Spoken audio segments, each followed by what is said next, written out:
On this day, on March 28th, in 1774, the Intolerable Acts. Why the heck would Great Britain do that? You know what? Sometimes in history, nobody's right. In this example, the English were stubborn and the American were pretty unreasonable. If you take a step back and honestly analyze it, the Americans were more wrong than the English were. However, right doesn't always win. Sometimes it's about being able to change with the times. Today in history, it's a great example and an interesting case. There is too much to explain. Let me sum up. Let me go back to the beginning. Well, let me go back to 1765 anyway. After the French and Indian War, Great Britain was in debt. They had quite a bit of debt paying for that war. So the British Parliament, to raise some funds, created the Stamp Act, where they taxed certain printed materials. And they were really just looking for the American colonists to pay their fair share, or a little bit less, really, to pay off the bills from the war that they primarily benefited from. If you think about it, what the French and Indian War did was really remove France from the continent, and or the bigger part of the continent, and it allowed westward and northern expansion for the American colonies. The American colonies didn't like it. Not only did the American colonies not like it, the British merchants didn't like it because it was raising the prices of their good. So that probably spurred on the American colonists a bit as well. Anyway, around this time, you started to hear the cries of no taxation without representation. The colonists were upset. Hey, you're giving us taxes, which is really what they were concerned about. They were paying more. But they were saying, you're giving us these taxes, and we're not represented in Parliament. So if we don't have any say, why should we pay any taxes? So Parliament had a great solution for this. They said, not everybody is represented in Parliament. There are other people within England that aren't represented in Parliament either.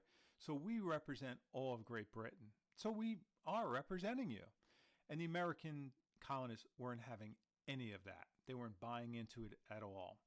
So they did a couple of things. One was that they formed a Colonist Stamp Act Congress in New York, and all the colonies were represented, and they sent a protest to King George. They also boycotted. So the merchants in England were starting to feel that as well. So eventually, what happened was the Stamp Act was repealed. So the English, what did they do? Did they learn and realize that no taxation without representation might be a thing that the Americans were worried about? Did they learn and realize, hey, the Americans really don't want to just pay their way? No. They tried it again. They tried again with the Townshend Acts. So with the Townshend Acts, there were a few things. There was one sneaky part of it. They actually taxed it into the product back in England. So it wasn't like in America you were paying for the product and you paid for tax on top of it. You just paid a price that included the tax that was already collected back in England. So it was a little bit sneaky, but the American colonists knew about that. And the things that the taxes were paying for were the judges and the governors in the colonies. And the reason why they wanted to pay for those and collect the funds for it, in addition to trying to pay off the debt from the French and Indian War, was they wanted loyalty in the governors and the judges. They didn't want them to be loyal to the colonies. They wanted to be loyal to Great Britain. It also contained some punishment for New York for ignoring a previous quartering act. But really the big thing was that they were trying to sneak in another tax, which they knew the colonists hated. So this was met by boycotts, even more boycotts, protests, lots of protests. And when there were struggles, including tar and feathering, when there were struggles, they sent troops to enforce the acts. When they sent those troops, that's what led to the Boston Massacre in 1770. So it ultimately led to violence. The tragic part of this is that on the same day that the Boston Massacre happen. Now, on different sides of the Atlantic Ocean, but on that same very day, it was introduced into Parliament to repeal the Townshend Acts. So they did end up repealing the Townshend Acts. They did everything, but they really reserved the right to tax in the future. So at this time, nobody could accuse the English of reading the room very well. The Americans certainly weren't being reasonable. They weren't willing to pay taxes to fund their own government or defense. But the English knew exactly what was going to happen if you taxed the colonies and forced a tax on them and didn't give them representation. At least if you gave them representation, the American colonies really wouldn't have a leg to stand on anymore. So what the English did, as the English will do, in 1773, the English India Tea Company was struggling. They had a surplus of tea that wasn't being sold. And part of the reason why it wasn't being sold is that the American colonies were purchasing tea on the black market from the Dutch. So what they did was they had the 1773 Tea Act, which allowed the East India Tea Company to tap into their warehouse of surplus, drive down the price of tea, include the tea tax, and dump it basically into the American colonies. And what that did was it made the price of tea with the tea tax less than it would if you were going to purchase it on the black market from the smugglers. There were some smugglers out there, and I'm looking at you, John Hancock.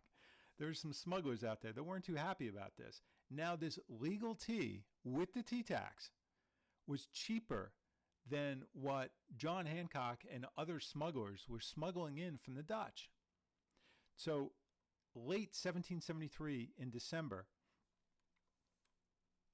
the Sons of Liberty got into Indian cosplay, hopped on the British ships, and threw that East India tea into the Boston Harbor. So is this really all about taxation without representation, or was this really about protecting their smuggling business? I'd say a little bit of both, but you probably want to lean on the smuggling side. So that leads us to this day in history, March 28th, in 1774. Did the British have a meeting with the colonies? Did they try to figure out a compromise or a way to get them representation? No, they doubled down. In fairness, as I've said before, the acts weren't being unreasonable. It would be fair to say that they were less interested in representation than they were interested in not paying taxes. They were about making money.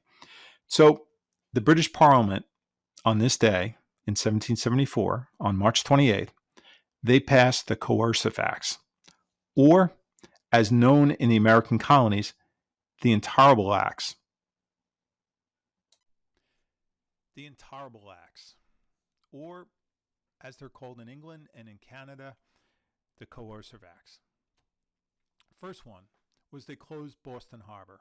They closed Boston Harbor until the Americans paid for all of the tea they yeeted into the Boston Harbor. And not only that, not only did they have to pay for the tea that they destroyed, they had to wait until King George said that they were behaving themselves. So a good chance of that happening.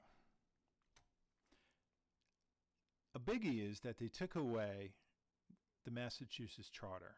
This meant that the royal government was now in charge of everything. Any sort of public or community meeting was very limited. If anyone's seen the John Adams series, they do a very good job of showing that the meetings that were taking place were within Massachusetts during this time were really clandestine. That was a very big part of the acts that the colonists had a problem with. You take away the charter, you're taking away their ability to govern themselves. And every other colony was thinking, you know, this could happen to us next. So they really wanted to avoid that. They allowed trials to be moved to England. So there are examples of a British soldier killing a civilian within the American colonies, and then that trial was moved to England. So the trial by peers within America wasn't going to happen again. And let's face it, in England, they just wouldn't care as much about something happening in America. George Washington called this the Murder Act. They also passed the Quartering Act. This one's kind of misunderstood. It's not as bad as is often portrayed. It's not, this Quartering Act isn't where they're forcing British soldiers to stay in people's houses. This is where they're basically saying, hey, we need to quarter the British soldiers somewhere, and if you have a building that's not being used, we're going to occupy it. So that's what that was. There was also a Quebec Act. Now, it wasn't part of the Intolerable Acts, but it was equally as egregious to the Americans. What it did was it basically broke the Ohio Company and gave all the Ohio lands to Canada. So that was going to prevent westward expansion for the colonies. And also, obviously, it broke the Ohio Company. So the whole idea of the Intolerable Acts was to control the radicals in the colonies. However, Great Britain soon found out that a good third of the colonies were radical, and another third was probably just like we are. They'll vote with their pocketbook. So they went along for the ride. And even though the British were probably more reasonable at the time than the Americans, they weren't compromising with the American colonists. So the event triggered the Second Continental Congress to form. And that did not end well for the British at all. One of the good things is we get to say A to Z instead of having to say A to Z. So things in history are not always straightforward. They're often complicated. And there are times that neither side is really right. And I think this is one of those. What do you think? You'd do me a great favor if you'd leave me a comment and let me know what you think. Let me know if you have any questions.